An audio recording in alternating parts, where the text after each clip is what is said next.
ভবিষ্যৎবাণী নিয়ে আমি বিশ্বাস করি না, তবে যেটা কোরআন এবং সহি হাদিস থেকে আসে সেটার উপর বিশ্বাস করি। যার যার ধর্ম অনুযায়ী নিশ্চয়ই প্রত্যেকেই বিশ্বাস করেন। তবে আজকের ভিডিওটা একটু ভিন্ন জায়গায়। আসলে কি ইরান যুদ্ধ নিয়ে বাইবেলে কোনো ভবিষ্যৎবাণী আছে?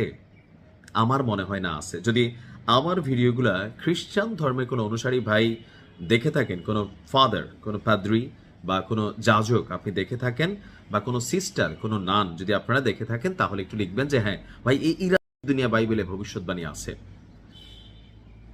সমস্যা হচ্ছে কি, যুদ্ধটা হচ্ছে এলিটদের খেলা, আর এই খেলাতে প্রাণ হারায় কারা? গরিবের সন্তানেরা।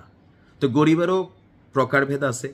যেমন ধরেন, যে গরিব রাস্তাঘাটে ঘুমায়, বাংলাদেশ আসলে সে কিন্তু এক ধরনের কোটিপতি ফিলিংসে আসবে, তাই না? আবার বাংলাদেশের গরিব, এটি কোনো জায়গায় যে আসলে বড় লোক হওয়ার সুযোগ নেই, এগুলো আমরা মিসকিন টাইপের। তো পশ্চিমা রাষ্ট্রগুলোতে বা যুক্তরাষ্ট্রে যারা সেনাবাহিনীতে চাকরি করে, ম্যাক্সিমাম মানুষই হচ্ছে একদম লোয়ার ক্লাসে থাকা জীবনযাত্রার মানুষ, যারা মনে করে যে একটা চাকরির মাধ্যমে জীবন গেলে যাবে, লড়াই করলে করতে হবে, পেটটা চালাইতে হবে। বাংলাদেশে কিন্তু যাদের জন্য আর ওরকম কোনো কিছু নাই, তারাই সেনাবাহিনীতে বা বিভিন্ন জায়গায় ঢুকে একদম সৈনিক লেভেলে। এখন মার্কিন যুক্তরাষ্ট্রের সেনাবাহিনীতে ওই দিন আমি দেখেছিলাম যে নৌবাহিনীর একজন সেনা সদস্য তিনি কিভাবে ভিট্রে করে বসতেন। তো তিনি যে ভিট্রে করলেন, ভিট্রে করার পরে যারা জনগণ আছে তাদের মধ্যে একটা সাড়া আসলো যে না, এই যুদ্ধে আসলে আমরা কিন্তু জড়াবো না। তো সর্বশেষ পরিস্থিতি হচ্ছে সেনাবাহিনীর মধ্যে এই যে একটা ভাইব তৈরি হয়েছে যে না, এই যুদ্ধটা শুধুমাত্র আমেরিকা বা ট্রাম্প তার নিজস্ব ইচ্ছা স্বার্থের জন্য যুদ্ধটা চাপাই দিচ্ছে। সো আমরা যারা বুঝের মানুষ আছি, বিবেকের মানুষ আছি, আমরা এই যুদ্ধে জড়াবো না। তখন মার্কিন সামরিক কমান্ডাররা এখানে ধর্মকে ব্যবহার করে, যেহেতু মার্কিন যুক্তরাষ্ট্রে খ্রিস্টান ধর্মের অনুসারী বেশি, সো বাইবেলকে তারা বিশ্বাস করে। সো বাইবেলকে ব্যবহার করে বলা হচ্ছে যে এই যুদ্ধ নিয়ে বাইবেলে আপনার একটা ভবিষ্যৎবাণী করা হয়েছে যে এরকম একটা দিন আসবে, আপনার লড়াই করতে হবে ধর্মের জন্য। ওই যে ক্রুসেইডার, যারা একটা হিন্দি আর ইংরেজি ছবি আছে, দ্য ক্রুসেইডার, এটা দেখবেন যে আমাদের জেরুজালেম নিয়ে অনেকগুলা সিনেমা আছে। এখানে তারা তাদের মন মতো আপনার এখানে কাহিনী তৈরি করে, ওইসব ছবি দেখলে মনে হয় খ্রিস্টানরা মহৎ। বা সালাদিন আল আইয়ুবি, নামটা শুনছেন তো? নাহলে দেখে নিয়েন, ইংলিশ ভার্সনটা দেখেন। সালাহদ্দিন আল আইয়ুবির যে শাসনামল, যে তার নাম শুনলে কিভাবে হিসু বেরোইতো, হ্যাঁ, যদিও তার এখানে চেহারা দেখেন একটা ব্যাকগ্রাউন্ড থেকে অবয়ব দেখায়।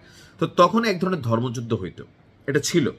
আবার আপনি যদি ব্রিটিশ ঔপনিবেশিক ইতিহাস পড়েন, আপনি রবিনহুডের সিনেমার নাম শুনছেন না? ওই সিনেমাটার গল্পের মধ্যে যে জিনিসটা আছে, রবিনহুড কাদের থেকে লুট করত? ধর্মযাজকদের কাছ থেকে। আপনি যদি ঈসা আলাইসাল্লামের কথা বলেন, ঈসা আলাইসাল্লামের ওই যুগেও ধর্মযাজকরা, খ্রিস্টান ধর্মযাজকরা সমাজকে প্রভাবিত করত। আজকের দিনে আফগানিস্তান, পাকিস্তান সহ বিভিন্ন জায়গায় আলেমরা যেমন রাষ্ট্রীয় সিস্টেমকে কন্ট্রোল করে, তখনও ছিল।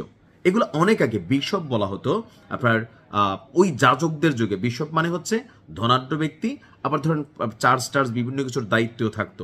অনেকগুলো হলিউড ছবি আছে এটার উপর বেসিস করে। তখনও ধর্মকে ব্যবহার করতো। তো আজকের দিনে শত বছর, হাজার বছর পার হয়ে গেছে, কিন্তু এই ধান্দাবাজি বন্ধ হয় নাই। মার্কিন সামরিক কমান্ডাররা বলতেছে যে এটা একটা ন্যায্য যুদ্ধ, ধর্মের জন্য ইরানকে ভাই আঘাত করতে হবে। এটা নিয়ে ঈশ্বরের একটা বাণী আছে, এরকম এরকম। দেখেন বাটপারি কোন লেভেলে গেছে। আসলে আছে কিনা আমি জানি না। যদি খ্রিস্টানরা আমার ভিডিও দেখা থাকেন, যাদের ভালো জ্ঞান আছে, আসলে একটু বললেন তো। বাট আমার শুনেই মনে হয়েছে যেহেতু আমেরিকা বলছে, পুরোটাই বাটপারি, এছাড়া আর কিছু না। মন্তব্যের আশায় রইলাম, ভালো থাকুন।